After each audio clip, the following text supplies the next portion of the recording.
네, 귀한 찬양 감사합니다.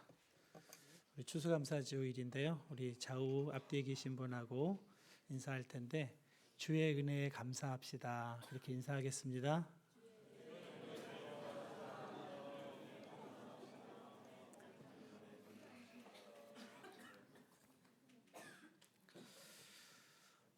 감사절기에 자주 듣게 되는 예화가 있습니다.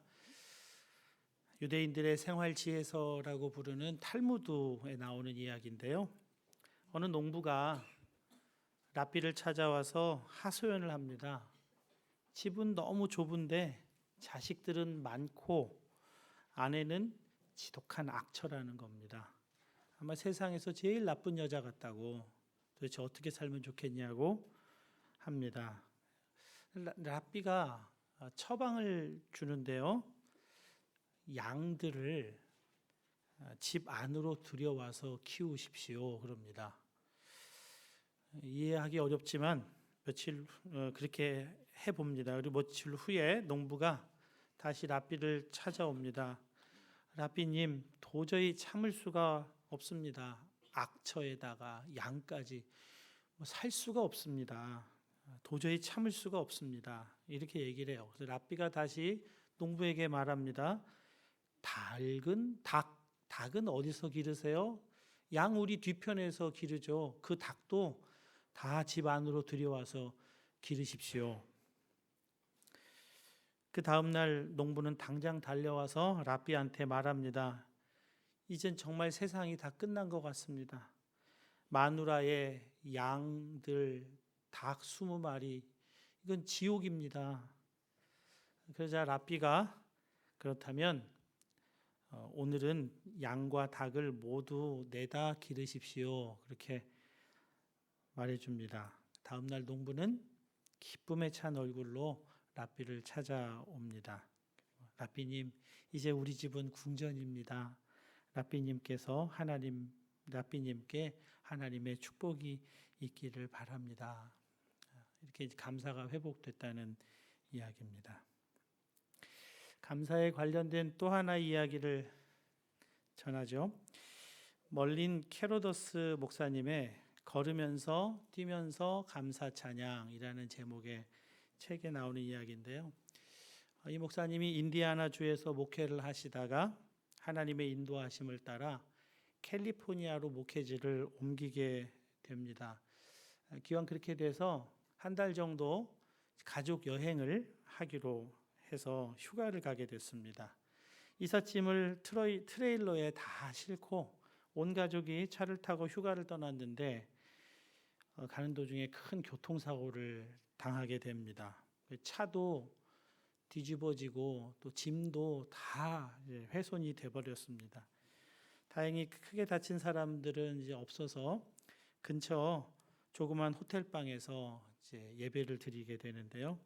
이 캐로데스 목사님은 늘 하던 대로 교통사고 난 것에 대해 하나님께 감사했습니다. 목사님은 항상 모든 일에 감사합니다, 찬송합시다 이렇게 설교하신 분으로 유명해요. 그때 함께 예배드리던 아들이 화를 냈습니다. 솔직히 나는 우리 식구들이 바보 같다고 생각해요. 그런 사고에 대해 하나님께 감사하다니 우리가 가진 모든 것은 이제 다 쓰레기 더미가 됐습니다. 자동차는 날아가 버렸고 휴가도 망쳤고 이제 우리는 아무 데도 갈 곳이 없습니다. 그런데도 하나님을 찬양하신다고요? 난 그것이 진심인지 믿을 수 없어요. 그러면서 웁니다. 여러분은 어떠시겠어요? 그런 상황에서 감사가 나올 수 있을까요? 앞에 이야기와 뒤에 이야기 모두 공통 주제는 감사합니다. 그러나 두 이야기의 차이는 감사의 조건에 있습니다. 탈무드 이야기 교훈이 분명히 있습니다. 아무리 나빠 보여도 현재에 감사할 것이 있다는 것, 그것을 알아야 된다는 거죠. 상황을 더 나쁘게 만들어 보면 지금까지 얼마나 좋은 상황이었는지를 알 수 있다는 거예요. 더 불편하지 않게 된 것에 감사할 수 있다 하는 교훈이 있습니다. 그런데 이러한 감사는 감사의 조건을 상황에다가 두었습니다. 더 나쁜 상황이 아니라는 점에 감사한다는 거죠. 일리는 있습니다. 그러나 두 번째 이야기, 멀린 캐로더스 목사님의 감사는 상황에 대한 감사가 아닙니다. 더 크게 다치거나 그런 교통사고를 당했지만 아무도 생명에 지장이 없었다면서, 즉 더 나쁜 상황은 아니라는 점에 대한 감사가 아니라는 겁니다. 만약 그렇게 했다면 아들도 더 나빠지지 않은 것에 대한 감사 정도는 아들도 할 수 있었을 겁니다. 그러나 멀린 캐로더스 목사님의 감사는 다른 것에 있습니다. 이 캐로도스 목사님의 감사에 대해서 생각해 보기 전에 여러분과 먼저 좀 나누고 싶은 것이 있습니다.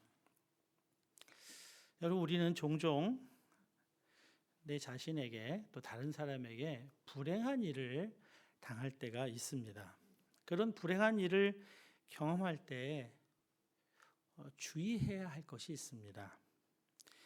불행의 원인이나 이유를 너무 서둘러서 또는 억지로 해석하려 하지 말라는 겁니다.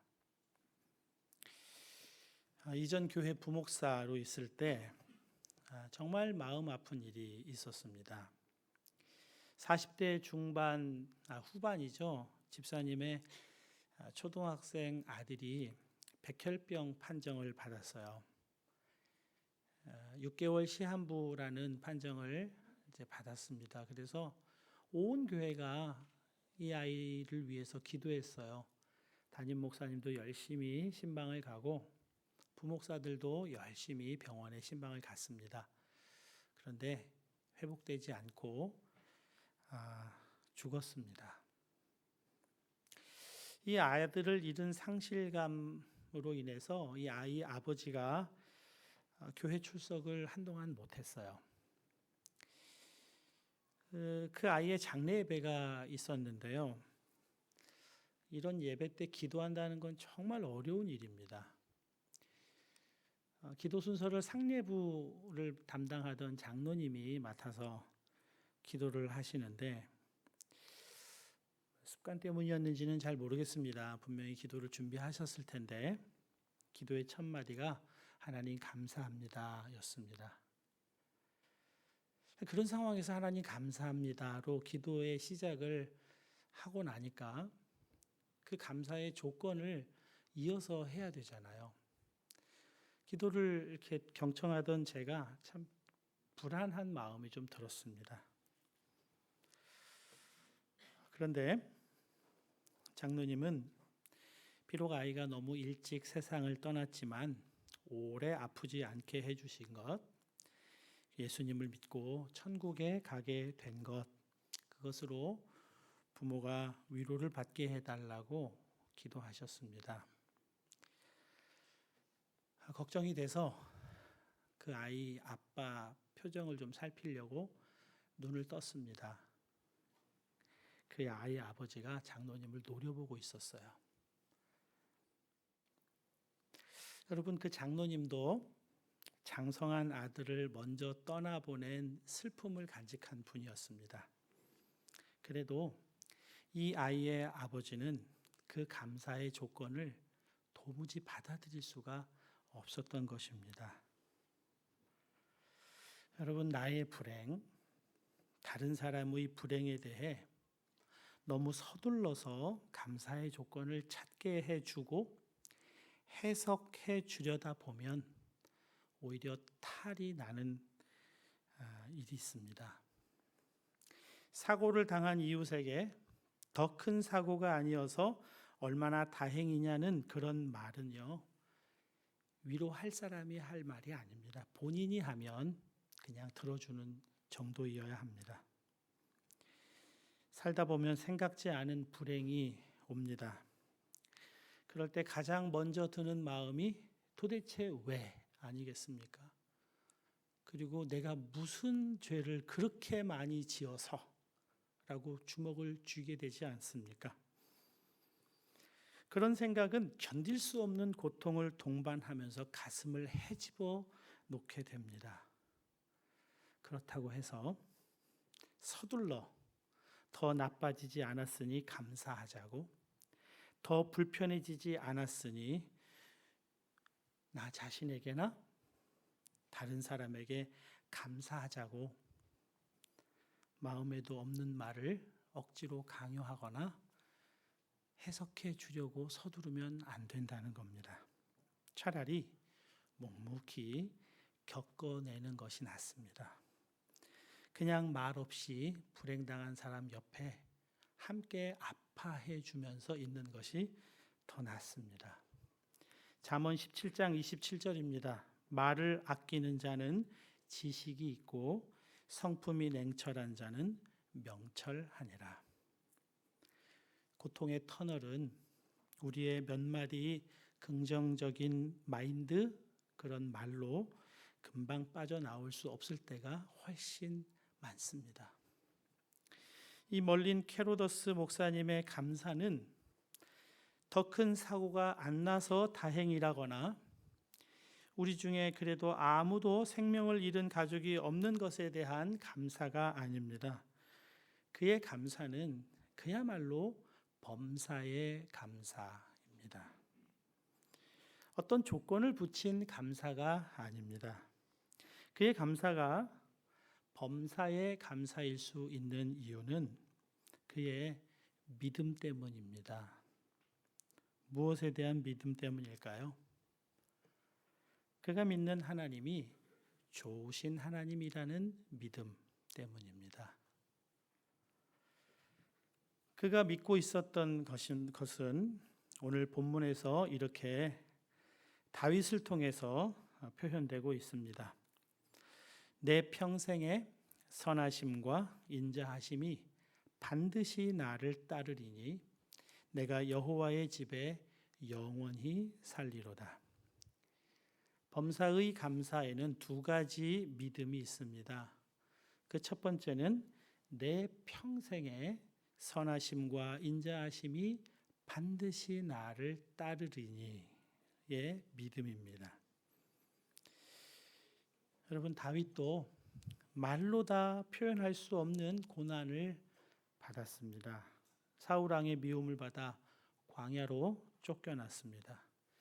평범한 이웃의 미움을 받아도 참 힘든데요. 최고 권력자의 미움을 받는다는 일은 정말로 힘든 일입니다. 살해 위협도 계속 당했습니다.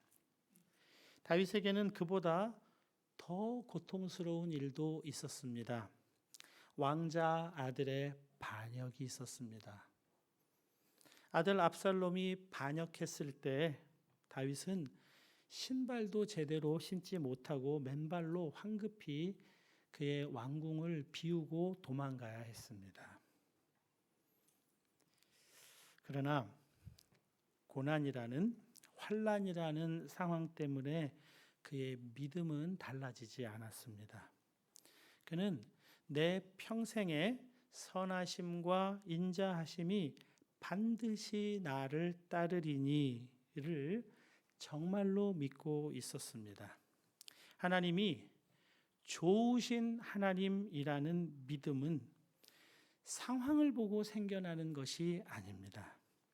하나님의 말씀이 주는 믿음인 것입니다. 하나님의 말씀을 의지하여 그것을 믿는 것이죠. 지금 상황이 나빠 보이지만 좋으신 하나님 편에 서서 그 상황을 보는 것입니다. 그리고 다 이해되지는 않지만 이 나빠 보이는 상황을 내게 주신 분이 하나님이시라고 하는 것도 또한 믿는 겁니다.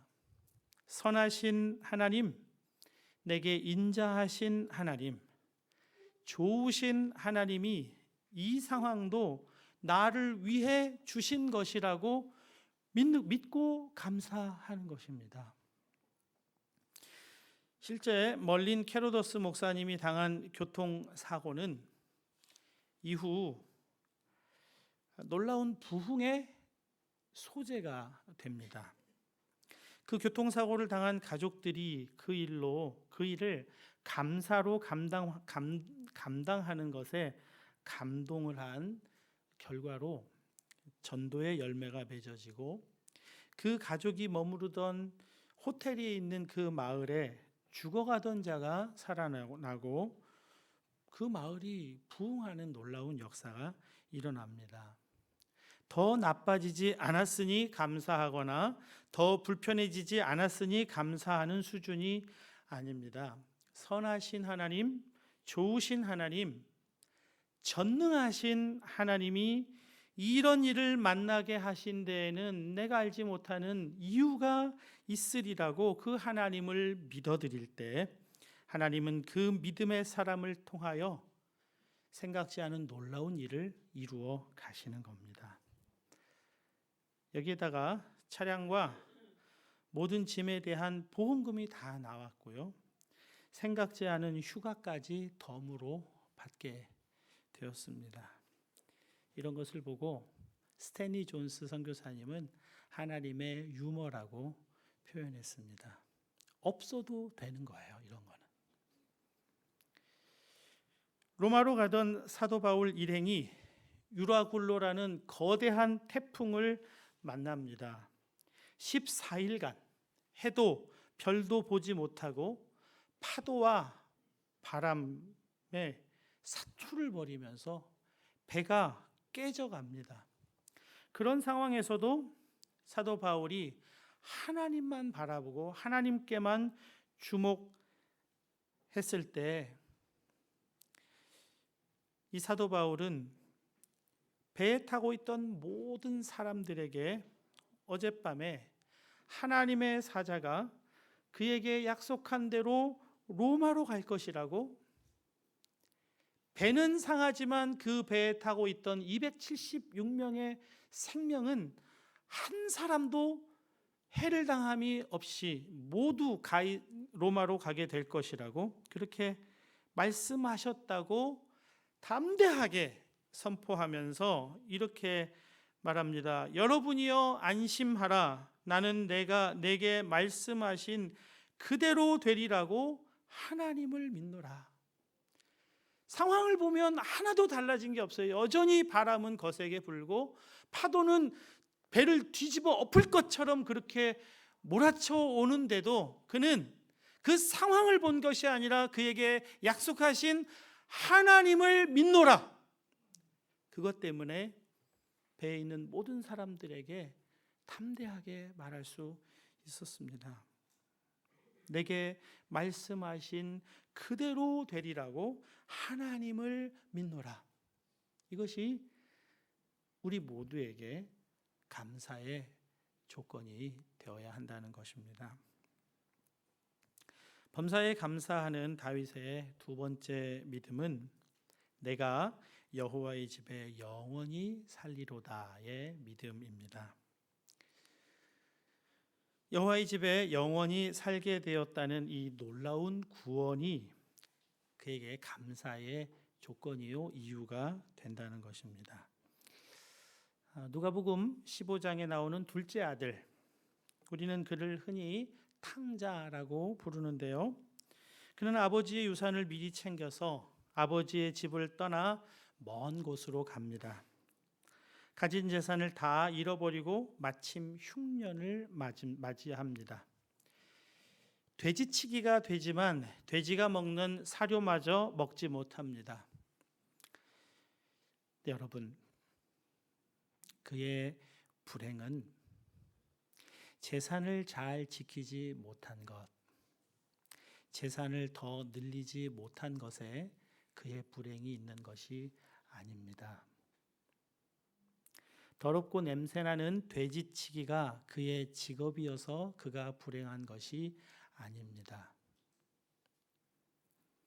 돼지가 먹는 사료도 먹지 못할 만큼 큰 흉년을 만난 것이 그의 불행이어서 흉년이 지나면 나아질 것이고 직업을 바꾸면 더 좋아질 것이고, 아니 지금이라도 어디서 자금을 끌어모아서 다시 좋은 아이템으로 사업을 시작하여 그 사업이 잘 되어 재산을 모으면 그의 불행도 끝나게 될 것이라고 하는 생각은 그의 불행을 전혀 이해하지 못하고 있는 생각입니다. 우리 자신에 대하여, 다른 사람의 인생에 대하여 너무나 이런 식의 처방과 조언이 난무하는 시대를 살아갑니다. 교회에서도 교인들끼리 이런 조언과 충고가 이 시대를 살아가면서 어쩔 수 없다고 하면서 이런 충고를 합니다. 좋은 직업을 가지면 괜찮아질 거야. 재산을 좀 더 많이 갖게 되면 괜찮아질 거야. 흉년 때문에 그런 거야. 때가 안 좋아서 그래. 이때만 지나면 좀 괜찮아질 거야. 그렇지 않습니다. 그의 불행은 그런 데에 있는 것이 아닙니다. 그의 불행은 아버지를 떠났다는 데 있는 겁니다. 그렇기 때문에 그에게 있어서 해결책은 아버지께 돌아가는 것입니다. 그리고 아버지의 집에 영원토록 사는 것입니다. 여러분, 둘째 아들이 언제 아버지 집을 떠났죠? 재산만 여유 있게 내가 소유하면 잘 할 수 있을 거라고 믿었을 때입니다. 자기 자신을 믿었을 때예요. 내가 그래도 꽤 괜찮은 사람이라는 생각을 하고 있는 겁니다. 여러분, 그때가 아버지를 떠나는 때입니다. 언제 아버지 집에 돌아옵니까? 자신이 형편없는 자라는 것을 알게 되면 아버지께로 돌아오는 겁니다. 내가 얼마나 형편없는 자인지를 알고 그가 돌아온다는 그 표현이 누가복음 15장 18절 19절에 이렇게 기록됩니다. 내가 일어나서 아버지께 가서 이르기를 아버지, 내가 하늘과 아버지께 죄를 지었사오니 지금부터는 아버지의 아들이라 일컬음을 감당하지 못하겠나이다. 나를 품꾼의 하나로 보소서 하리라 하고. 아버지 없어도 돈만 있으면, 직업만 괜찮으면, 환경과 여건만 좋다면 내가 얼마든지 잘 살 수 있고 행복할 수 있다고 생각하는 것이 교만입니다. 그래도 나 정도면 괜찮다고 생각을 아직도 하고 있다면 그것이 교만입니다. 나를 인정해 주지 않아서 화가 나고 불쾌해진다면 여러분, 그것은 무례한 사람을 만나서가 아니라 교만하기 때문에 그런 것입니다. 둘째 아들은 한없이 겸손해졌습니다. 내가 하늘과 아버지께 죄를 지었나이다. 자신이 죄인인 것을 알아요. 내가 형편없는 자라는 것을 그가 알게 됐어요. 아버지 집의 일용직 노동자보다 못한 자라는 것을 인정하고, 내가 아버지의 아들이라는 그 이름을 감당할 수 없는 자라는 것을 그가 인정해요.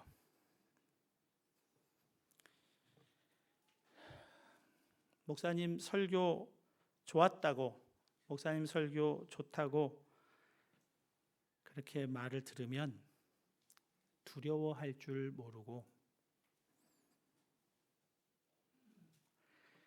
은근히 내가 잘했지 생각을 하고 있다면 아직도 겸손을 모르는 것입니다. 여러분, 내가 얼마나 형편없고 엉망인 사람인 것을 정말 알아야 합니다. 여러분을 주눅들게 하기 위해서 드리는 말씀이 결코 아닙니다. 나는 조금도 칭찬받을 사람이 아니라는 것을 알아야 합니다. 그래야 다른 사람에게 인정받기 위해 가면을 쓰지 않고 내가 나 자신으로 살아갈 수 있기 때문에 그렇습니다. 요한일서 1장 8절 10절입니다. 만일 우리가 죄가 없다고 말하면 스스로 속이고 또 진리가 우리 속에 있지 아니할 것이요, 만일 우리가 범죄하지 아니하였다 하면 하나님을 거짓말하는 이로 만드는 것이니 또한 그의 말씀이 우리 속에 있지 아니하리라. 여러분, 내가 형편없는 엉망진창인 죄인이라는 것을 아는 사람만이 십자가의 은혜를 알게 되는 거예요. 나 같은 죄인을 위해 하나님의 아들이, 아름다우신 예수님이 그 처참한 십자가에 못 박히셨다는 것, 그것은 내가 죄인인 것을 정말 알고 눈뜬 사람만 받을 수 있는 은혜입니다. 그 은혜를 아는 사람이 범사에 감사, 그것으로 살 수 있어요. 다른 감사의 조건이 없어도 그 은혜만으로 감사하며 감격하며 사는 겁니다. 내가 여호와의 집에 영원히 살게 된 것은 나에게서 비롯된 것이 아니에요. 내가 잘 믿어서라고요? 아니요. 나는 본래 지옥 갈 죄인이라고 하는 것, 그래서 다른 사람에 대해서 한마디도 할 말이 없는 사람이라는 것, 뭐라고 충고하거나 조언을 할 아무런 자격이 없는 형편없는 죄인이라는 것, 그것을 아는 사람이 나 같은 죄인을 위해 하나밖에 없는 아들을 십자가에 못 박으신 그 하나님의 은혜와 그 하나님의 사랑을 알아요. 다른 것, 다른 조건 없어도 감사하며 살 수 있는 그 이유는 바로 이 십자가의 은혜를 알기 때문인 것입니다. 그래서 내가 여호와의 집에 영원히 살리로다. 여호와의 집에 영원히 살게 된 자의 감사와 찬양이 거기에서 비롯되는 것입니다. 사랑하는 여러분,